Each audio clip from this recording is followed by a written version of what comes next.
Hello friends, good morning. I am Mukund Adau, Digital Physics, JNV Nanded. Now friends, this is the very first class of class 11 for subject physics. Now we are going to start the very first topic, the first lesson, that is physical world. Actually, in this topic, in the very first lesson, the introduction about the subject is given. That means if we want to study, then what is if we want to study physics, then what is physics? Why we are going to study physics? What is the meaning of science? What are the different disciplines are there? We have to study in subject physics. Okay? What are the basic laws? What are the basic forces? How this physics is related to society, technology, what physics is given to society, what we are giving to physics, how technology is developing new physics, physics is giving to new technology. Okay, so all these things we have to discuss in terms of the introduction of the topic. Okay, so here in this very first topic, the introduction of the subject is given. Okay, now we will study now in detail one by one.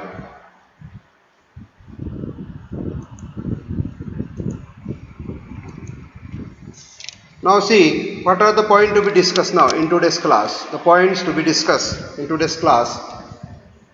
First point we have to discuss, that is what is physics. The first we have to see what is physics. Second, we will be discussing about scope and excitement of physics. Third point we have to discuss, that is physics, technology and society. And then the last point we have to discuss about fundamental forces in nature. So in totally here in this topic we have to discuss about the introduction. Okay, now one by one we will study the very first, what is physics. The question is there, what is physics. Before that here we have to see about the concept science, क्योंकि हम कहते हैं कि हमको science पढ़ना है, science में हम फिजिक्स पढ़ रहे हैं, तो हमको मालूम होना चाहिए कि ये साइंस क्या है, ये साइंस शब्द कहाँ से आया, बराबर कि नहीं. तो यहाँ से साइंस शब्द का मीनिंग यहाँ पे दिया है. The word science originate from the Latin word scientia, जिसका मीनिंग होता है टू नो. एक्चुअली साइंस है कि नहीं, science means to know. Actually this word comes from the Latin word, that is the scientia, and from that here, that is the word, that is the science. Actual meaning of the science means to know, है कि नहीं.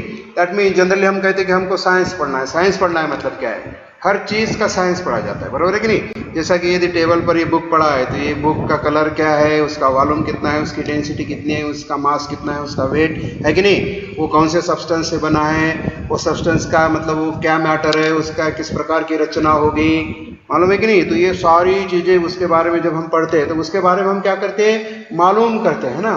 उसके बारे में हमको मालूमात होनी चाहिए, हम उसके बारे में जानना चाहते हैं. मतलब we want to know about that substance. That means we are studying science actually of that substance. So that is the meaning of science, बराबर है कि नहीं. So once again here the meaning of science means to know, and the science what come from this Latin word, that is the science. Okay. Now what is actual science? If we want to define the science, actually science मतलब क्या है. अब science कहाँ से आया तो हमको पता चल गया, ये science word आया, science यहाँ से, बराबर है कि नहीं. Now what is actually science? So here one may define science as a systematic attempt to understand the natural phenomena in as much detail and depth as possible. It is a systematic attempt, not just किसी ने बता दिया और हमने मान लिया, ये नहीं. It should be a systematic attempt to understand the natural phenomena. कुछ भी, जैसा कि कोई भी नेचुरल फिनोमेना है, थंडरिंग होता है, बिजलियाँ चमकती है, किसी ने बता दिया कि ऐसा होता है, ठीक है भाई हमने मान लिया. No, we have to know, है कि नहीं, we have to study that natural phenomena systematically in as much detail and depth as possible. जितना हम डिटेल में जा सकते हैं और जितना हम उसके तह में जा सकते हैं, जितनी हम मतलब जब हम उसके बारे में जानेंगे तो किसी प्रकार का कोई क्वेश्चन नहीं रहना चाहिए कि अरे ये तो बात हमको मालूम नहीं थी, या फिर ऐसा यदि हमने तो देखा ही नहीं, मालूम है कि नहीं. तो as much depth and detail, बराबर है कि नहीं. The scientific attempt to understand the natural phenomena in as much detail and depth as possible, that is the meaning of a science. Okay, so it is a systematic attempt, systematically, कैसे भी नहीं, बराबर है कि नहीं. by method the systematic attempt to understand the natural phenomena in as detail and depth as possible. जितने तह तक हम जा सकते हैं, जितना डिटेल में जा सकते हैं, बराबर कि नहीं? इसका मतलब कोई भी कॉर्नर नहीं छूटना चाहिए. सारे एंगल से जब हम उसको स्टडी करते हैं किसी नेचुरल फिनोमेनन को सिस्टमैटिकली, तो हम कहेंगे कि now we are knowing the science about that thing, we are knowing about the science of that phenomena. This is the meaning. Now to understand the concept of science, जैसे कि हमने कहा कि it is a systematic way to understand the natural phenomena. अब ये systematic way क्या है? उसके लिए मेथड होती है, that is called as the scientific method. जितनी भी थ्योरीज या जितने भी कॉन्सेप्ट हम यहाँ पे अभी जब पढ़ते हैं बुक्स में, तो हम कहते हैं this is the theory, this is the law. तो ये लॉ कोई एक दिन में नहीं आता है, वो साइंटिफिक मेथड से जाने के बाद वो पूरा उसमें से टेस्ट होता है. और जब भी पूरी तरह से वो टेस्टेड होता है, किसी पे प्रकार का कोई भी उसमें डाउट नहीं रहता, तब उसको फाइनलाइज करते हैं, मालूम है कि नहीं? तो वो एक मेथड में से गुजरता है. वो जो मेथड है, that is called as the scientific method. Now what are the steps of this scientific method? Now the very first step is there, that is systematic observations. The very first step is there, that is the systematic observation. Here I am just explaining one example. समझो student, आपको एक आधा example दिया कि जाओ भाई एक गांव में जाओ और आपको पूरा सर्वे करना है और गांव की पूरी डिटेल आपको मालूम करना है. आपको 1 महीने का टाइम दिया जाता है. इस प्रकार का एग्जाम्पल दिया, तो क्या करेंगे? आप लोग गाँव में जाएंगे और तुरंत वापस आएंगे क्या? नो. क्या क्या करना पड़ेगा? क्या क्या हो सकता है? तो हम जब गाँव में जाएंगे तो पूरा पहले तो कच्चा जो डाटा है ना, पूरा हम ऑब्जर्वेशंस करेंगे, वो पूरा कच्चा डाटा इकट्ठा करेंगे, मालूम है कि नहीं? जैसा कि हम घर घर में जाएंगे, पूछेंगे यहाँ पे कितने लोग हैं, यहाँ पे मेल कितने, यहाँ पे फीमेल कितने, यहाँ पे बॉयज़ है, गर्ल्स कितनी है, बॉयज़ कितने हैं, इसमें से एजुकेटेड कितने, अनएजुकेटेड कितने, कौन कहाँ तक पढ़ा है आपके घर में, क्या क्या है, टीवी है, फ्रिज है, मालूम है कि नहीं? खेती है, खेती में क्या क्या, ये सारी की सारी जानकारी हम क्या करेंगे? उसकी इकट्ठी करेंगे, मालूम है कि नहीं? दैट मीन्स हम क्या करेंगे? ऑब्जर्व करेंगे. That is the systematic observations, बराबर कि नहीं? फिर जो कुछ भी ऑब्जर्वेशंस है, वो ऑब्जर्वेशंस हम आके उसको क्या करेंगे? अलग अलग करेंगे हम सिस्टमैटिकली, उसकी एनालिसिस करेंगे, बराबर कि नहीं? उसके एनालिसिस करेंगे. उसमें एनालिसिस करते समय कुछ टेबल्स तैयार करेंगे, कुछ ग्राफ्स निकालेंगे, कुछ अलग अलग ग्रुप्स बनाएंगे, बराबर है कि नहीं? यदि कुछ कैलकुलेशन की आवश्यकता होती है तो हम कुछ क्या करेंगे? मैथमेटिकल कैलकुलेशंस करेंगे. मैथमेटिकल कैलकुलेशंस करने के बाद हमारे पास अभी कुछ रिजल्ट्स आ जाएंगे, और जो भी रिजल्ट्स आ जाएंगे हम उसको ऐसा बाजू में पुट करेंगे. बाजू में पुट करने के बाद पूरा हमारा एक ओवरऑल रिजल्ट आएगा, और वो हम उसको क्या करेंगे? अभी सादर करेंगे, प्रेजेंट करेंगे, बराबर है कि नहीं? तो इस प्रकार तो जाते ही हम तुरंत गए और लौट करने आएंगे, बराबर है कि नहीं? तो we have to go, if we have to collect information about that village, है कि नहीं? We have to go by process, we have to go by steps, बराबर कि नहीं? What are the steps? The steps are nothing but simply we can say that these are the scientific method. Scientific है कि नहीं? We have to go by scientific method, not generally इसने कहा मान लिया, उसने कहा मान लिया, नहीं. ठीक है? तो in this way now the here what is the meaning of this scientific method? There are different steps of this scientific method. Out of that, the first is that systematic observations. कोई भी अभी हमको एक आधा experiment भी करना है, तो एक्सपेरिमेंट में हमको सिस्टमैटिकली केयरफुली क्या करना पड़ेगा? ऑब्जर्वेशंस करने पड़ेंगे. Second is that controlled experiment, बराबर कि हमने ऑब्जर्वेशंस कर लिए, सारा मटेरियल इकट्ठा कर लिया, अभी एक्सपेरिमेंट करने पड़ेंगे. That experiment should be controlled. तो ऐसा नहीं है हम एक्सपेरिमेंट करते जा रहे हमको कुछ नहीं मिल रहा, उसका कोई लिमिट नहीं, कुछ नहीं. नो, वो हमको बिल्कुल प्रिसाइज होना पड़ेगा, हमको फिक्स करना पड़ेगा, बराबर है कि नहीं? इस प्रकार का हमको एक्सपेरिमेंट करना है, ये एक्सपेरिमेंट कितने दिन में हो जाता है, बराबर है कि नहीं? Therefore the second step will be controlled experiment. Now third is the qualitative and quantitative reasoning. जैसा कि मैंने कहा क्लासिफिकेशन जिसको कहते हैं qualitative, quality wise and quantity wise. Quantity wise हमको डाटा अलग करना पड़ेगा, क्वालिटी वाइज हमको डाटा अलग करना पड़ेगा, बराबर कि नहीं? Simply we can say that this is the analysis, जिसको हम करते हैं कि वर्गीकरण करते हैं कि नहीं हम उसको अलग अलग groups. That is qualitative and quantitative reasoning. Next is there mathematical modelling. हमको कुछ ऑब्जर्वेशंस करने पड़ेंगे, कुछ फार्मूला यूज करना पड़ेगा, कुछ कैलकुलेशंस करने पड़ेंगे, कुछ ग्राफ्स निकालने पड़ेंगे, उस पर से कुछ रिजल्ट निकालने पड़ेंगे, है कि नहीं? We have to take the use of some mathematical फार्मूले and that thing that is called the mathematical modelling. And then finally prediction and verification. ये सब होने के बाद प्रेडिक्शन, मतलब हमको अभी कुछ ना कुछ हम उसको प्रेडिक्ट कर सकते हैं, हम कुछ रिजल्ट निकाल सकते हैं, कि नहीं? हमको कुछ रिजल्ट मिल सकता है. एंड वेरिफिकेशन, जो भी हमने प्रेडिक्शन मिला है तो एकदम मिलने के बाद उसको फाइनल नहीं मानना है, उसका क्या करना है, हमको वेरीफाई करना है कि whether whatever the prediction, whatever the result we obtain, whether it is true और नॉट, बराबर कि नहीं। तो ऐसा हमको रखना पड़ेगा, बाकी के लोग उस पर क्या करके वेरीफाई करेंगे, और उसके बाद में एक तो वेरिफिकेशन हो सकता है या फिर फल्सिफिकेशन भी हो सकता है। जो भी हमने रिजल्ट निकाला वो बिल्कुल गलत हो सकता है। Then what to do, again we have to follow all the steps, ये सारे के सारे स्टेप्स हमको फॉलो करना पड़ेगा और देखना पड़ेगा कि हमारी कहाँ गलती हो गई, जहाँ गलती हो गई, बराबर है कि नहीं, उसको सुधार के और फिर से सारे स्टेप्स करके हमको जो एक्सपेक्टेड रिजल्ट है, जो हमको ट्रू रिजल्ट है, वो रिजल्ट के पास आना पड़ेगा।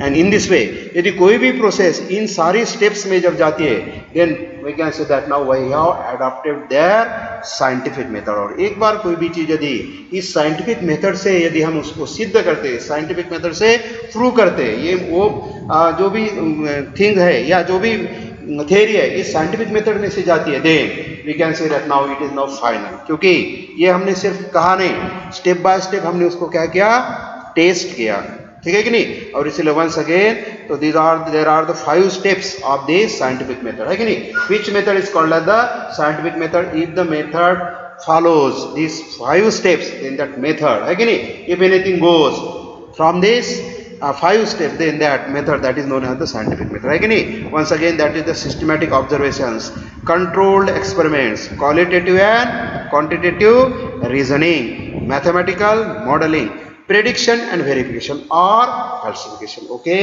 so this is all about the scientific method। now जैसा कि हमने शुरू में कहा था कि इस पूरे टॉपिक में हमको थोड़ा सा सब्जेक्ट के बारे में इंट्रोडक्शन लेनी है। क्या हमारा सब्जेक्ट है, हम फिजिक्स पढ़ रहे हैं, तो what is the meaning of physics. Physics मतलब एक्चुअली हमको मालूम होना चाहिए कि what is this physics. Okay, now this physics comes from the Greek word phusis meaning nature. ये जो फिजिक्स है, ये फिजिक्स एक्चुअली ये ग्रीक वर्ड्स है, it is phusis, FUSIS, phusis, है कि नहीं। It is a Greek word और उसका इंग्लिश मीनिंग है नेचर। तो नेचर के लिए यहाँ पे ग्रीक में, है कि नहीं, ग्रीक लैंग्वेज में इट इज फ्यूसिस, बराबर है कि नहीं। एंड देयरफॉर नाउ जो हम फिजिक्स कहते हैं, this physics comes from the Greek word phusis, ठीक है। नाउ फिजिक्स के लिए हमारे मतलब इंडियन इसमें अलग अलग नाम है, जैसा कि भौतिक शास्त्र, बराबर है कि नहीं, उसको पदार्थ विज्ञान भी कहते हैं, पदार्थ विज्ञान कहते हैं, भौतिक शास्त्र कहते हैं, मालूम है कि नहीं, भौतिकी कहते हैं, और इसमें इंग्लिश में हम उसको फिजिक्स कहते हैं। एक्चुअली आपको पता होना चाहिए कि ये फिजिक्स वर्ड ही फुसिस से आया, जो कि एक्चुअली ग्रीक वर्ड है और मेन उसका है meaning that is the nature. Okay, now if I want to define physics, जैसा कि हमने साइंस को डिफाइन किया, क्या कि it is the systematic attempt to understand the natural phenomena in detail और इन डेप्थ एज पॉसिबल। उसी प्रकार फिजिक्स कहाँ से आया था हमको पता चला। Actual physics it is very difficult to define physics, है कि नहीं, लेकिन broadly we can define physics like this. Physics can be broadly describe as the study of basic laws of nature, study of basic laws of nature and their manifestation in different natural phenomena। basic laws of nature, very basic laws of nature, there is the force of attraction between two objects, बराबर कि नहीं। here this is the very natural phenomena, rain is falling, that is the natural phenomena, why this rain is falling, what is the basic law behind that, है कि नहीं। just to know that means we have to study the physics about that, बराबर कि नहीं। तो study of basic laws of nature, जितने भी basic laws of nature है that we have to study and their manifestation in different natural phenomena. और ये basic laws अलग अलग जो डिफरेंट कॉम्प्लिकेटेड फिनोमेना है, नेचुरल फिनोमेना, उसके साथ उसका क्या रिलेशन है, उसके साथ उसका यूज, बेसिक लॉज का यूज करके हम उसको किस प्रकार एक्सप्लेन कर सकते हैं, ये सब सारी चीजें यदि हमको पढ़ना है, that means we are going to know, we are going to study the physics about that thing, बराबर कि नहीं। तो this is once again study of basic laws of nature and their manifestation in different natural phenomena। okay, so this is all about the word that is the physics, our subject। now in study of physics there are two principal thrusts, there are two principal thrusts। the total study of physics is based on two principal thrusts। thrust मतलब विश्वास, जो part है कि नहीं, ये दो part पर पूरे के पूरे फिजिक्स की स्टडी बेस्ड है, इसलिए कहते हैं कि study of physics there are two principal thrust. ये प्रिंसिपल थ्रस्ट क्या है, उसमें से जो पहला है that is called as unification. The first thrust that is a unification and second is there that is reduction. अब ये यूनिफिकेशन क्या है जरा हम देखेंगे. Unification means attempting to explain diverse physical phenomena in terms of few concepts and laws. Unification, attempting to explain diverse physical phenomena in terms of few concepts and laws. For example, laws of motion, Maxwell equations.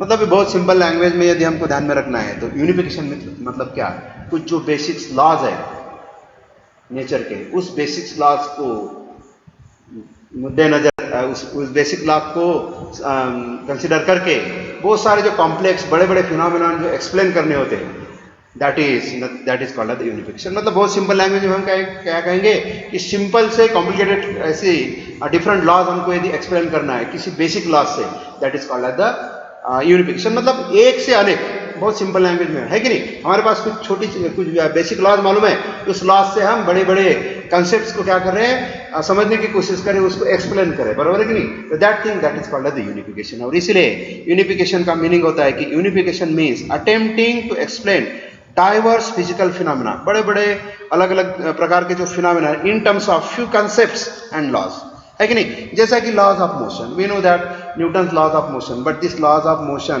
Explain the concept of mechanics, है कि नहीं. It explain the concept of the gravitation, Newton's law of gravitation is there. It explains the total concept of a gravitational. The laws of motion, there is the concept of rotational motion, बराबर है कि नहीं. तो these are the very simple basic laws of motion, but they explain the concepts, mechanics, concept of mechanics, force, बराबर है कि नहीं, acceleration, work, energy, all these things can be explained by with the help of these simple laws, बराबर है कि. Maxwell's equations are there. Maxwell's equation, there are 4 Maxwell's equations are there, which are nothing but these are the basic laws of electricity and magnetism, which explain the different phenomena related to the electricity and magnetism, बराबर है कि नहीं. Therefore these are the basic laws but which explain different diverse phenomena, बराबर है कि नहीं. मतलब एक से अनेक. This is the meaning of unification. Okay. Now the second term is there, that is the reduction. Now what is the meaning of reduction? Reduction means attempting to derive the properties of a bigger, more complex system from properties of its constituent simpler parts. Reduction means attempting to derive the properties of a bigger or complex system from a properties of its constituent simpler parts. ठीक है. मतलब in short हमारे पास बहुत complex system है, बड़ा phenomena है, लेकिन उसको एक्सप्लेन करने के लिए उसके जो छोटे छोटे पार्ट होते हैं, कॉन्स्टिट्यूएंट पार्ट्स, छोटे छोटे लॉज होते हैं, छोटे छोटे जो कंसेप्ट होते हैं, उस कंसेप्ट को इकट्ठा करके उस बिगर या कॉम्प्लेक्स फिनोमेनन को एक्सप्लेन किया जाता है, बराबर है कि नहीं.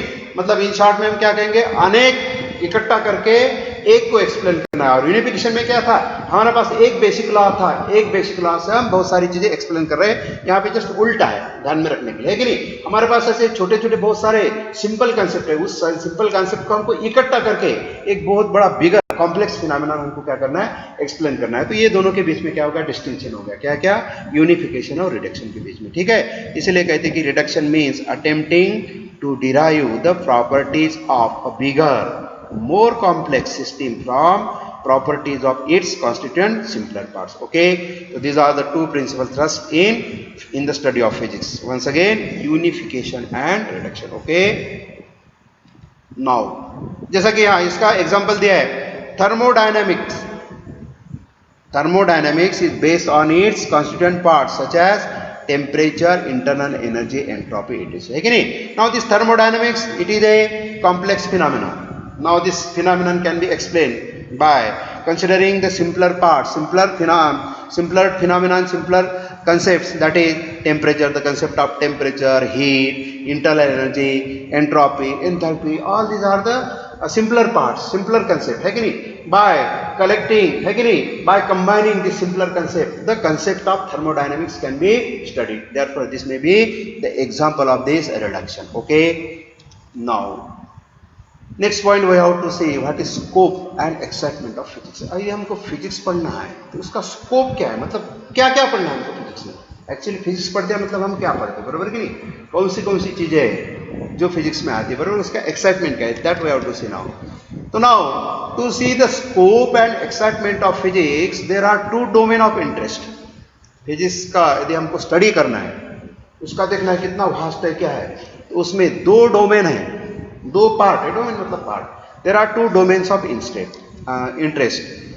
The first domain is, it is called as the macroscopic domain of interest. First, that is the macroscopic domain of interest, and second is there, that is microscopic domain of interest. ठीक है, तो there are two domains. One is macroscopic domain of interest. Second is macroscopic domain of interest. Okay. Now, first we will see what is this macroscopic domain of interest. Now, this macroscopic domain of interest include phenomenon on laboratory, terrestrial और astronomical scales. ठीक है, मतलब अभी हम laboratory में experiment perform कर रहे हैं. Suppose we are performing Ohm's law, है कि नहीं, या we are performing the experiment to find the focal length of a convex lens. That means we are performing this in the laboratory, बराबर कि नहीं.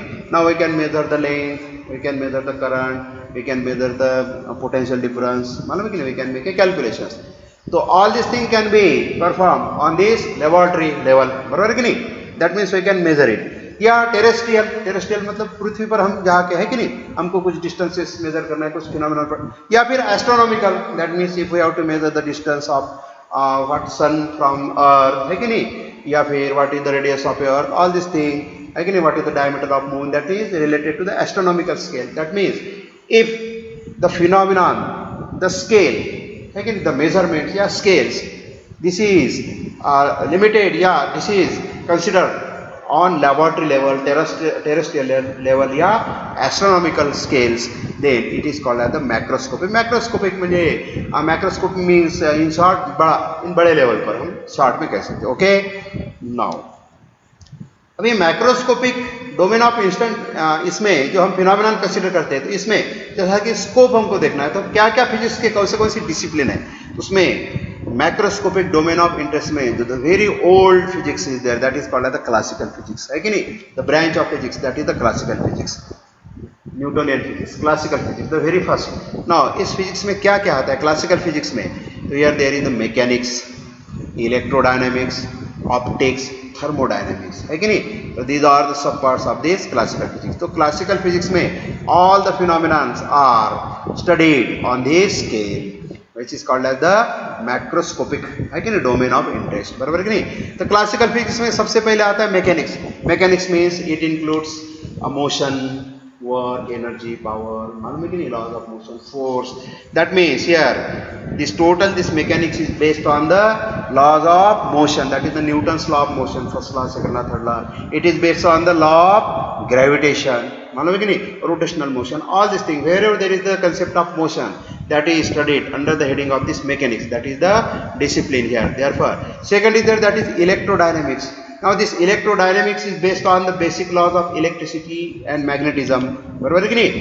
Generally O state is there, Ampere is there, Volta is there, Maxwell is there, they have Bartschart is there, they have given the basic laws of electricity and magnetism, बराबर कि नहीं. तो study of this thing is there in this electrodynamics. Optics is there, optics is related to the study of light and different phenomena of light. Thermodynamics is there, which is related to the study of heat, temperatures and their interrelations, the conversion of one form of heat energy into another energy, and the concept of internal energy, all these things is studied in this thermodynamics. ठीक है, तो the phenomenon related to all these disciplines are studied on these scales, on large scale we can say that, on laboratory scale or terrestrial scale या फिर astronomical scale. Okay, this includes in the heading of this macroscopic domain of interest. Second is that is microscopic domain of interest. Microscopic domain of interest. ठीक है. Now the microscopic domain of interest include molecular, atomic or nuclear phenomena. Molecular, atomic or nuclear phenomena, है कि नहीं. अभी if we want to measure the radius of a nucleus, radius of a atom, mass of a atom, है कि नहीं, how many number of protons are there, how many number of neutrons are there, what is the force of attraction between them, बराबर कि नहीं. तो all this thing, that is on which scale, that is the microscopic domain of interest, बराबर है कि नहीं। इसको हम लेबोरेटरी में ऐसा एक्सपेरिमेंट में परफॉर्म नहीं कर सकते, हम देख नहीं सकते, बराबर कि नहीं। जो स्केल्स है, जो डिस्टेंसेस है, we have to deal with very small distances, small masses, बराबर कि नहीं। तो all this domain of interest that is called as the microscopic domain of interest, है कि नहीं। The all molecular atomic nuclear phenomenon, that include molecular, atomic or nuclear phenomena. Okay, now here the quantum mechanics, this is the modern physics actually, बराबर है कि नहीं। the quantum mechanics is the branch in which here the study of a phenomena is done on this microscopic level. इस quantum mechanics में actually होता क्या है, it deals with constitution and structure of a matter. कोई भी हमने matter यदि हमने देखा तो उसके क्या क्या घटक है, उसकी कॉन्स्टिट्यूशन क्या है, कौन से पदार्थ क्या क्या किस चीज़ों से वो बना है, बराबर है कि नहीं। और उस जो भी बना है उसकी स्ट्रक्चर क्या है, बराबर है कि नहीं। Number of molecules, size of molecules, nature of molecules, number of protons, number of electrons, all this thing we have to study. That means it deals with constitution and structure of matter, deals with interaction with elementary particles. There are many particles are there, protons, neutrons, mesons. There are many nuclear particles are there, electrons. All these are the elementary particles. Therefore, interactions between different type of elementary particles. So all this thing is done on which level? That level that is called as the microscopic. Therefore, there are two domain of interest now: macroscopic on larger scale, suppose on laboratory level, and microscopic atomic, molecular, nuclear, we can say that. Okay, so now this is the about two domains of interest. Now next time we have to see how physics, technology and society they are related, बराबर कि नहीं। जैसे कि हमने शुरू में बताया कि फिजिक्स ने सोसाइटी को क्या दिया, सोसाइटी ने फिजिक्स को क्या दिया, फिजिक्स से किस प्रकार की टेक्नोलॉजी डेवलप हुई, या फिर टेक्नोलॉजी से कौन सा नया फिजिक्स जन्मा, बराबर कि नहीं। इन सारी चीज़ों का आंसर जो हमको यहाँ पे डिस्कस करना है, that is how physics, technology and society related. Now the very first steam engine, the discovery of a steam engine, it produced industrial revolution in 18th century, है कि नहीं। अब आप सबको मालूम है स्टीम इंजन, जैसा कि स्टीम इंजन क्या कहता है, what is engine. Engine is a device which convert heat into work, is a device which convert heat into work, mechanical work, बराबर है कि नहीं, mechanical energy, heat into work, मतलब large amount of heat was present, large amount of heat is present, बहुत सारे heat present है, लेकिन वो हीट को हम किस प्रकार यूटिलाइज करना है ये कुछ मालूम नहीं था। लेकिन जैसे ही हीट, ये स्टीम इंजन जो है, हीट इंजन जो है, इसकी जैसे ही क्या हो गई, खोज हो गई, तो पता चल गया कि lot of energy is there in the form of heat and we can utilise it to convert it into work, mechanical energy, बराबर कि नहीं। और जैसा ही ये स्टीम इंजन का कंसेप्ट आ गया, फिर हीट इंजन का कंसेप्ट आ गया है, तो इट प्रोड्यूस इंडस्ट्रियल रिवॉल्यूशन।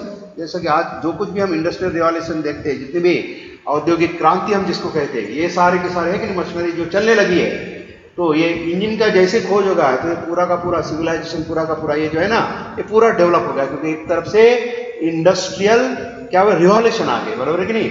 तो this is the thing that physics has given to the society, बराबर नहीं। बहुत बार कहते हैं फिजिक्स ने क्या दिया, तो फिजिक्स ने ये दे दिया, है कि नहीं। ये पूरा का पूरा आज हमारे आजकल जितना हम सारा ये जब प्रगति देख रहे हैं, सब इंडस्ट्रियल रिवॉल्यूशन देख रहे हैं, ये फिजिक्स की देन है, बराबर है कि नहीं।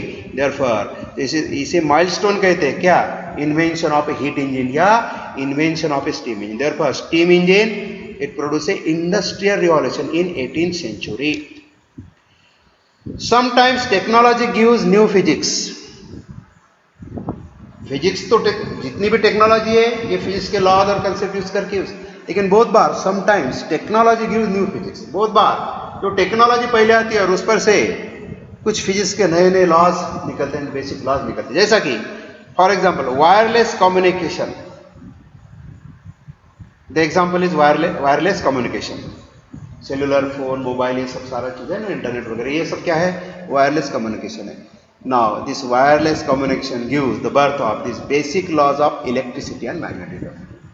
जैसे ही वायरलेस कम्युनिकेशन आया टेक्नोलॉजी, उससे बहुत सारे इलेक्ट्रिसिटी के और मैग्नेटिज्म के जो बेसिक लॉज है, ये बेसिक लॉज हमको मिल गए, मालूम है कि नहीं। तो हम कह सकते हैं कि हमको फिजिक्स मिल गया फ्रॉम टेक्नोलॉजी। इसीलिए कहते हैं कि sometimes no doubt physics give technology, but it's can be also said that what, sometimes technology gives new physics, जैसा कि एग्जांपल ऑफ वायरलेस कम्युनिकेशन, है कि नहीं।